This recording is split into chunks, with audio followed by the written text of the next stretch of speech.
ਗੁਰੂ ਨਾਨਕ ਦੇਵ ਜੀ ਮਹਾਰਾਜ ਦਾ ਜੀਵਨ ਬਹੁਪੱਖੀ ਹੈ।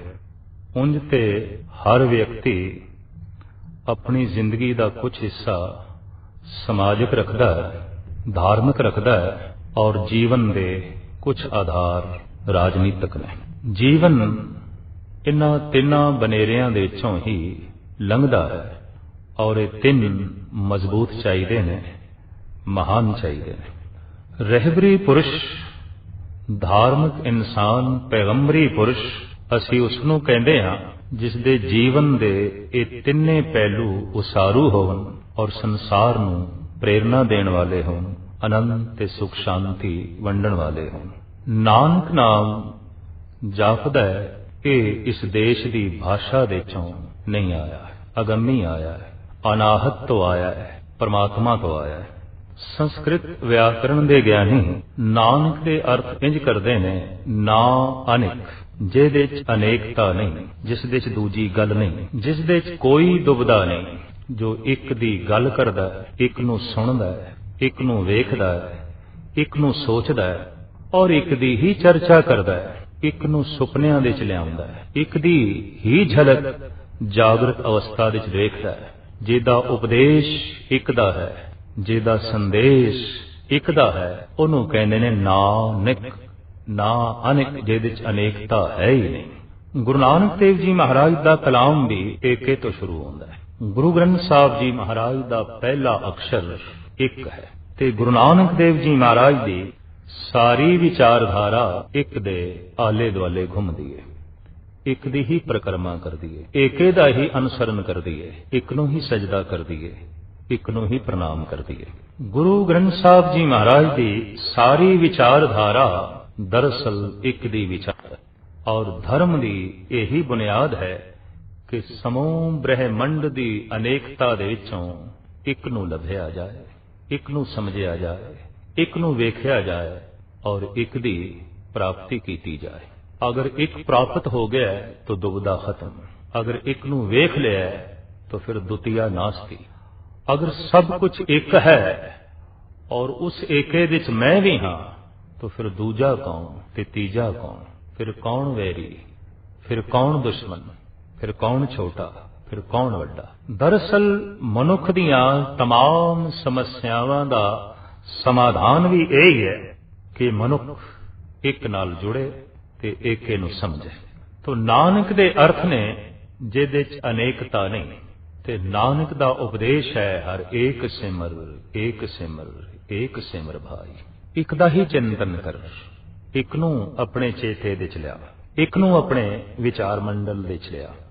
ਉਸ ਪੂਰਨ ਪੁਰਖ ਦਾ ਅਨੰਤ ਸਮਾਜਿਕ ਪਹਿਲੂ ਵੀ ਹੈ, ਰਾਜਨੀਤਿਕ ਪਹਿਲੂ ਵੀ ਹੈ ਔਰ ਦਰਅਸਲ ਜੋ ਧਾਰਮਿਕ ਪੁਰਸ਼ ਹੈ, ਜੋ ਏਕੇ ਨਾਲ ਜੁੜਿਆ ਹੈ, ਉਹਨੇ ਹਰ ਤਲ ਵਿੱਚ ਆਈਆਂ ਹੋਈਆਂ ਬੁਰਾਈਆਂ ਨੂੰ ਦੂਰ ਕਰਨਾ। ਸਮਾਜ ਦੇ ਤਲ ਦੇ ਉੱਤੇ ਜੋ ਬੁਰਾਈਆਂ ਆ ਚੁੱਕੀਆਂ ਸਨ ਤੇ ਨੈਤਿਕਤਾ ਜੋ ਘੋਰ ਅਨੈਤਿਕਤਾ ਦਾ ਰੂਪ ਧਾਰਨ ਕਰ ਚੁੱਕੀ ਸੀ, ਜਗਤ ਗੁਰੂ ਬਾਬੇ ਨੇ ਉਸ ਨੂੰ ਦੂਰ ਕਰਨ ਦੀ ਭਰਪੂਰ ਕੋਸ਼ਿਸ਼ ਕੀਤੀ। ਇਸ ਦੇਸ਼ ਦੇ ਵਿੱਚ ਬਲਕਿ ਸਾਰੀ ਦੁਨੀਆ ਦੇ ਵਿੱਚ ਉਹ ਦਿਨ ਖੁਸ਼ਕਿਸਮਤ ਦਿਨ ਸੀ, 1469 ਈਸਵੀ ਕੱਤਕ ਪੂਰਨਮਾਸ਼ੀ। ਦਰਅਸਲ ਭਾਗਾਂ ਭਰਾ ਦਿਨ ਸੀ ਜਦ ਮਹਾਰਾਜ ਦਾ ਆਗਮਨ ਹੋਇਆ ਔਰ ਆਗਮਨ ਦੇ ਨਾਲ ਹੀ ਦਿਨ ਤੇ ਰਾਤ ਸਦੀਵੀ ਯਾਦ ਬਣ ਗਏ। ਉਹ ਦਿਨ ਵੀ ਅਮਰ ਹੋ ਗਿਆ, ਉਹ ਰਾਤ ਵੀ ਅਮਰ ਹੋਈ, ਕਿਉਂਕਿ ਉਸ ਰਾਤ ਨੂੰ, ਉਸ ਦਿਨ ਨੂੰ ਇੱਕ ਅਮਰ ਪੁਰਸ਼ ਦਾ ਆਗਮਨ ਹੋਇਆ। ਅਮਰ ਪੁਰਸ਼ ਸਿਰਫ ਵਿਅਕਤੀਆਂ ਨੂੰ ਹੀ ਅਮਰ ਨਹੀਂ ਕਰਦੇ, ਬਲਕਿ ਦਿਨ ਨੂੰ ਵੀ ਅਮਰ ਕਰ ਦਿੰਦੇ ਨੇ, ਰਾਤ ਨੂੰ ਵੀ ਅਮਰ ਕਰ ਦਿੰਦੇ ਨੇ, ਸਾਲ ਨੂੰ ਵੀ ਅਮਰ ਕਰ ਦਿੰਦੇ ਨੇ। ਗੁਰੂ ਨਾਨਕ ਦੀ ਯਾਦ ਦੇ ਨਾਲ ਸਾਲ ਯਾਦ ਰਹੇਗਾ, ਗੁਰੂ ਨਾਨਕ ਦੀ ਯਾਦ ਦੇ ਨਾਲ ਦਿਨ ਯਾਦ ਰਹੇਗਾ, ਰਾਤ ਯਾਦ ਰਹੇਗੀ, ਕੱਤਕ ਦੀ ਪੂਰਨਮਾਸ਼ੀ ਯਾਦ ਰਹੇਗੀ। ਔਰ ਇਹ ਪੂਰਨਮਾਸ਼ੀ ਜੋ ਅਨੰਤ ਕਾਲ ਤੋਂ ਆ ਰਹੀ ਸੀ, ਗੁਰੂ ਨਾਨਕ ਦੀ ਆਮਦ ਦੇ ਨਾਲ ਅਮਰ ਹੋ ਗਈ, ਮਹਾਨ ਹੋ ਗਈ। ਆਪ ਦੀ ਆਗਮਨ, ਆਪ ਦਾ ਆਉਣਾ ਸੰਸਾਰ ਤੇ ਇਸ ਤਰ੍ਹਾਂ ਸੀ ਜੈਸੇ ਮਸਿਆ ਦੀ ਰਾਤ ਨੂੰ ਸੂਰਜ ਉਦੇ ਹੋ ਗਿਆ, ਪ੍ਰਕਾਸ਼ਮਾਨ ਹੋ ਗਿਆ। ਮਹਾਕਵੀ ਤੁਲਸੀ ਦਾ ਕਹਿਣਾ ਹੈ, ਜਬ ਜਬ ਹੋਏ ਧਰਮ ਕੀ ਹਾਨੀ, बाहड़े असुर अधम अभिमानी, तब तब विवद धर प्रभु शरीरा, हरे कृपा निध सज्जन वीरा। दसम ग्रंथ विच साहिब गुरु गोबिंद सिंह जी महाराज दे वाक, जब जब होए अरिष्ट अपारा, तब तब दे धरत अवतारा। जद जद संसार विच अनर्थ होंदा है, तद तद अवतारी पुरुष संसार ते आउंदे ने। और श्री कृष्ण जी दे अमर वाक ने कि ऐ अर्जन, जद जद भी धर्म दी गिलानी ते हानि हुंदी है, मेरा आगमन होंदा ही रहिंदा है, मैं आउंदा ही रहना। दरअसल वो परिपूर्ण परमात्मा ज्योतिमान किसी दे अंदर महान जोत उजागर करके जगत नूं संदेश ते उपदेश देण लई आउंदा है। बहुती गर्मी, बहुती तपश, कड़कदी हुई लू, इस गल दा आगमन है कि बरखा होवेगी, बरसात होवेगी। हुम है, गुम है, तपश है, सेक है, लू है। सियाणे कहंदे ने हुण बदलां दे आउण दे विच देरी नहीं, हुण बरखा दे होण दे विच देर नहीं है। जुल्म है, तशद्दद है, अनर्थ है, घोर अत्याचार है। तो धार्मिक पुरुष कह देंदे ने कि हुण प्रभु कोई ना कोई अवतार धारण करेगा। समाजिक तौर पे, राजनैतिक तौर पे और धार्मिक तौर पे जद ए देश पस्तियां दे खड्डे ते जा गिरिया, उदों गुरु नानक दा आगमन होया, उदों गुरु नानक दा अवतार होया। तुलसा दाई दे मुखारबिंद तो निकले बचन, ये ते कोई सूर्य आया है, ये ते कोई आफताब आया है। जगत ते हर बच्चा रोंदा होया जन्म लैंदा है। ये ठीक है कि पशुआं दे बच्चे खामोशी नाल जन्म लैंदे ने, किसी हद तक पंछियां दे बच्चे अंडियां दे चों चहचहांदे हुए निकलते हैं, पर मनुखी बच्चा रोंदा होया ही जन्म लैंदा है। और ये रोना किसी हद तक जीवन भर कायम रहिंदा है। रोंदा होया जमदा है, रोंदा होया जीवदा है और रोंदा होया ही मर जाता है। ये मनुख दा अभाग है, मनुख दा दुर्भाग है। अगर ये रोंदा होया ही जमे ते रोंदा होया ही मर गया, जीवन यात्रा निष्फल चली गई, जिंदगी अकारत चली गई। ऐ पुरख, जे तू रोंदा होया जमे तां कम से कम रुखसत होण लगिया ते मुस्कुराहट होवे। अगर रुखसत होण लगिया मुस्कुराहट है तो समझ लो जिंदगी सफल हुई, आवना सफल होया, जीवना सफल होया। तो अक्सर मनुखी बच्चे जगत विच रोंदे हुए जन्म लैंदे ने। रूहे जमीन ते एक ऐसा कारामद महान पुरुष दा आगमन होया जो हसदा आया है। और तुलसा हैरान है, हसदे हुए जन्म, बालक दे बुल्लां ते मुस्कुराहट है, चेहरे ते नूर है, हासा है, खिड़खड़ाहट है।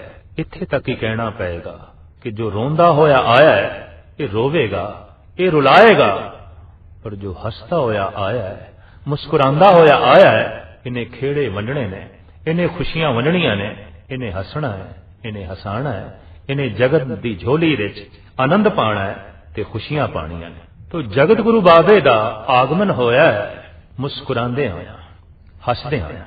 पिता कालू जी दी, तृप्ता जी दी पहली औलाद दा जन्म कालू जी दे सौरे परिवार विच होया। तृप्ता जी दा उन्हां दिनां विच वासा माता पिता दे घर विच सी। बच्ची दा जन्म होया ते नानी दी रसना तो निकलिया ये ते नानकियां दी। नानी दा बड़ा प्यार बई ये ते नानी दी है, नाने दा बड़ा प्यार बई ये ते नाने दी है। ते जद नाने दे मुंहों निकलिया नाने दी है, नानी दे मुंहों निकलिया ये नानी दी है, तो परिवार विच एक गल चल पई ये ते नानकियां दी। नाम पै गया नानकी। ये नाम धुर दरगाहों आया, सुभाविक आया, अंतर आत्मे चों इस नाम ने जन्म लिया नानकी।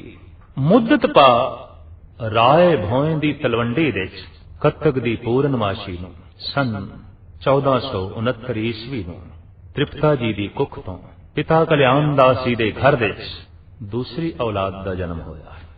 और तृप्ता जी ने इस बालक नूं चुक के नानकी दी गोद विच पाया, उस मासूम नानकी दी गोद विच, ते आखिया ए नानकी दा नानक, ਇਹ ਨਾਨਕੀ ਦਾ ਵੀਰ ਨਾਨਕ। ਇਸ ਤਰ੍ਹਾਂ ਇੱਕ ਮਾਂ ਦੇ ਮੂੰਹੋਂ ਨਾਮ ਨਿਕਲਿਆ ਔਰ ਇੱਕ ਨਾਮ ਮਾਤਾ ਦੇ ਮੂੰਹੋਂ ਨਿਕਲਿਆ। ਭਾਵ ਪੁੱਤਰੀ ਦਾ ਨਾਮ ਨਾਨੀ ਨੇ ਰੱਖਿਆ, ਪੁੱਤਰ ਦਾ ਨਾਮ ਮਾਤਾ ਨੇ ਰੱਖਿਆ।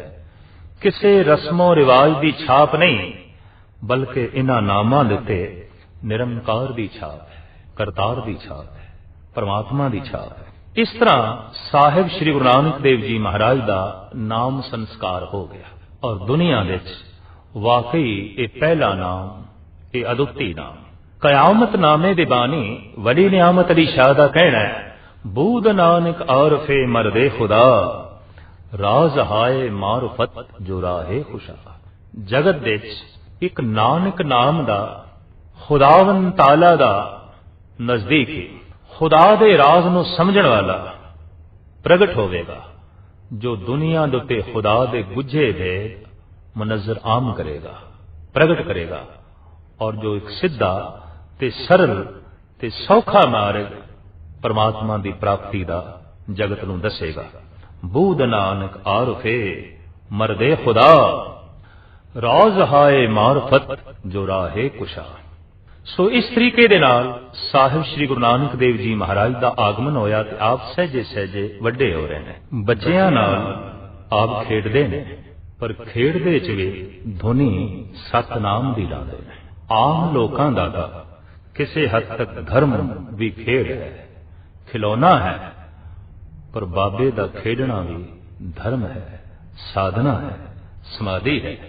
ਭਗਤ ਕਬੀਰ ਜੀ ਮਹਾਰਾਜ ਕਹਿੰਦੇ ਨੇ, ਮਾਥੇ ਤਿਲਕ ਹੱਥ ਮਾਲਾ ਬਾਨਾ, ਲੋਗਨ ਰਾਮ ਖਿਡੌਣਾ ਜਾਣਾ। ਲੋਕਾਂ ਨੇ ਰੱਬ ਨੂੰ ਖਿਡੌਣਾ ਹੀ ਸਮਝਿਆ ਔਰ ਖਿਡੌਣੇ ਨਾਲ ਤੇ ਮਨੁੱਖ ਖੇਡਦਾ। ਤੋ ਜਗਤ ਲਈ ਧਰਮ ਇੱਕ ਖਿਡੌਣਾ ਹੈ, ਇੱਕ ਖੇਡ ਹੈ, ਪਰ ਬਾਬੇ ਲਈ ਖੇਡ ਵੀ ਧਰਮ ਹੈ, ਬਾਬੇ ਲਈ ਖੇਡ ਵੀ ਪਰਮਾਤਮਾ ਹੈ, ਬਾਬੇ ਲਈ ਖੇਡਣਾ ਵੀ ਸਮਾਧੀ ਹੈ। ਤੋ ਆਪ ਬੱਚਿਆਂ ਨਾਲ ਖੇਡਦੇ ਨੇ, ਗੱਲ ਸਤਨਾਮ ਦੀ ਕਰਦੇ ਨੇ, ਗੱਲ ਪਰਮਾਤਮਾ ਦੀ ਕਰਦੇ ਨੇ, ਗੱਲ ਅਕਾਲ ਪੁਰਖ ਦੀ ਕਰਦੇ ਨੇ ਔਰ ਇਸ ਬਿਸਮਾਦ ਅਵਸਥਾ ਚ ਕਰਦੇ ਨੇ।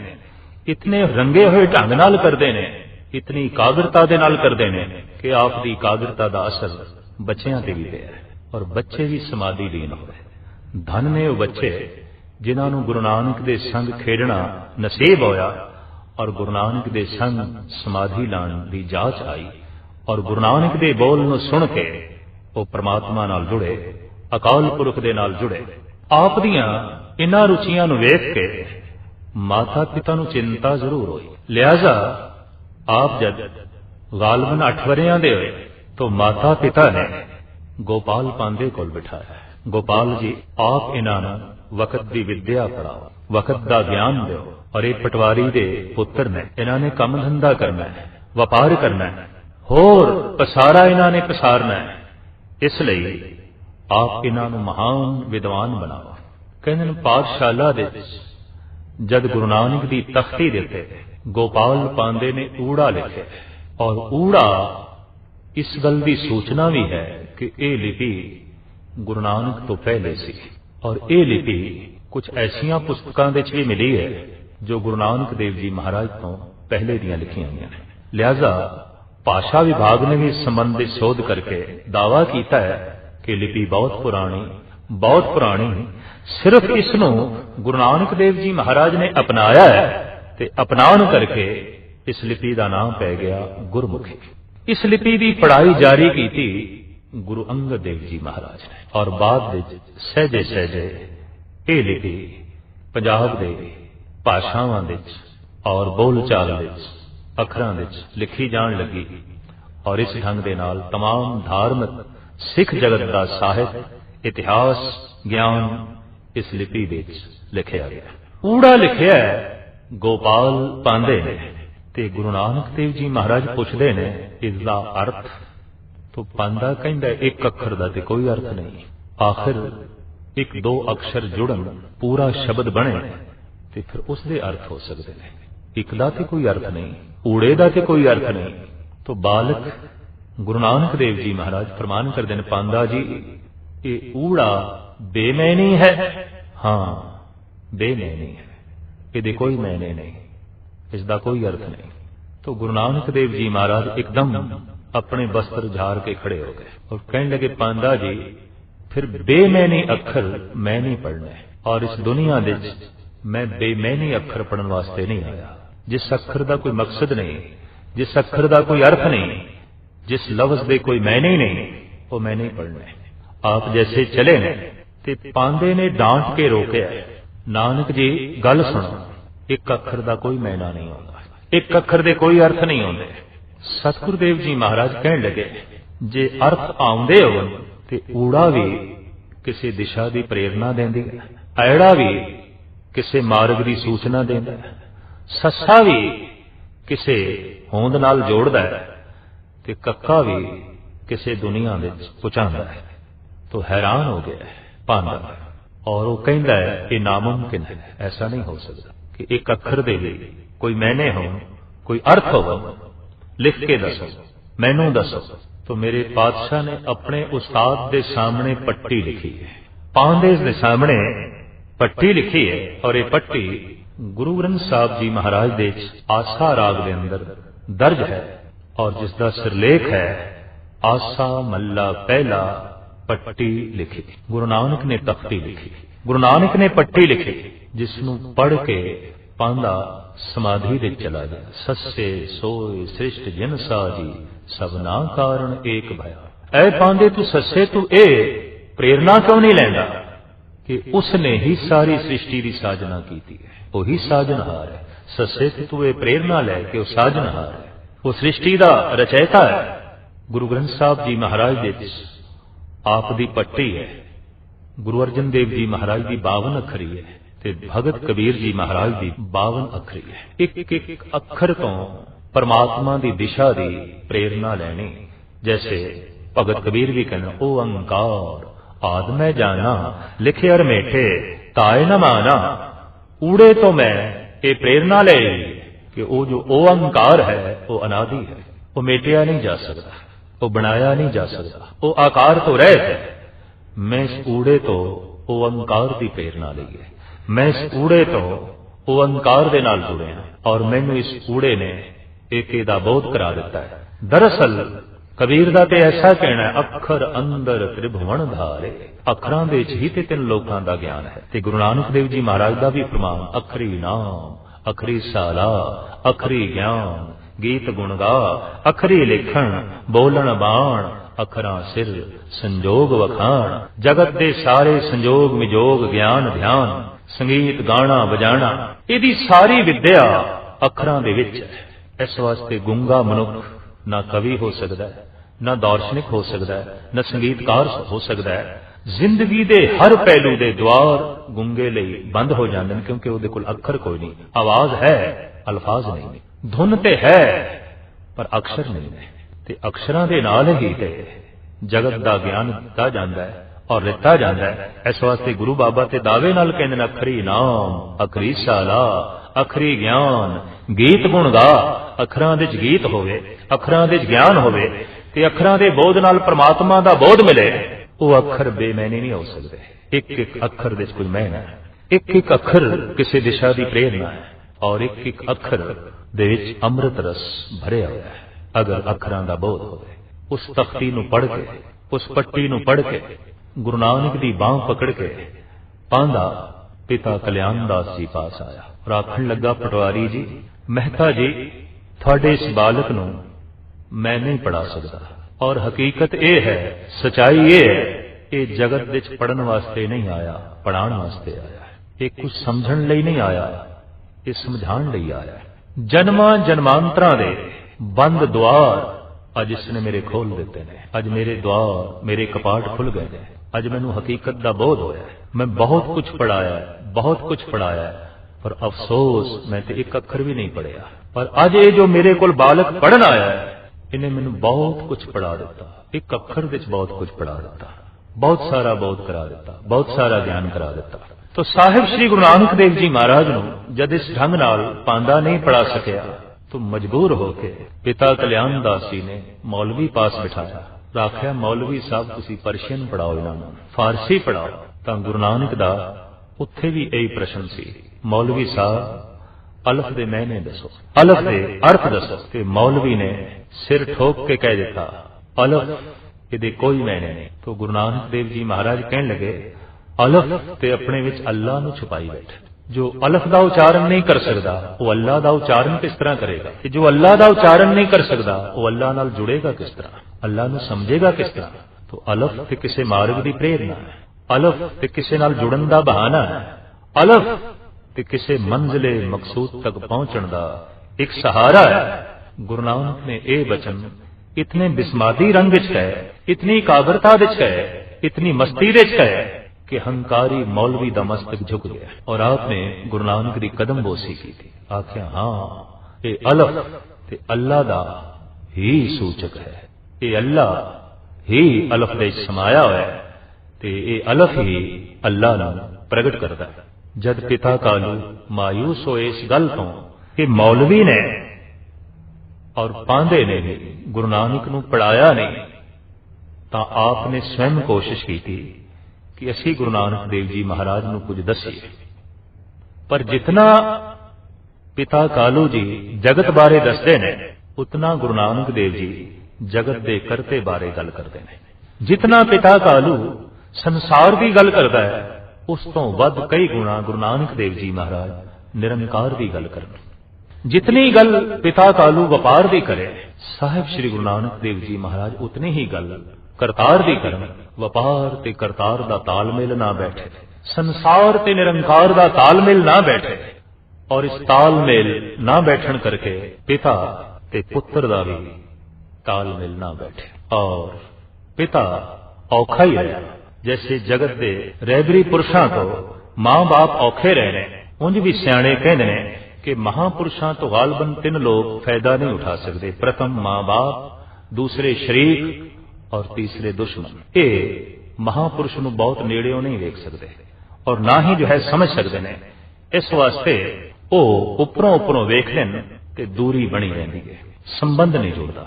तो पिता कालू नूं इस गल की चिंता हुई कि मेरे घर दे ते वो पुत्र आ गया है जो सुधाई है, पर कौन पिता कल्याण दास नूं समझे और दसावे कि कल्याण दास जी पिता कालू जी ये सुदाई नहीं, इस सारे जगत नूं मत देना आया है, इस सारे जगत के भूतने उतारन आया है, इस समग्र जिंदगी नूं एक ताल देन लई आया है और सारे संसार नूं उस एक निरंकार दे नाल जोड़न लई आया है। साहिब श्री गुरु नानक देव जी महाराज चाहे जिधरन विचरन, किसे पासे बैठन, घर दे च ने बाहर ने, गल एक दी कर देन, वेखदे एक नूं ने, बोलदे एक दे बारे ने। और नानक नाम बड़ा खूब है ना अनेक, जिहदे च अनेकता नहीं, जो एक नाल जुड़े है, एक दी गल करदा है, एक दे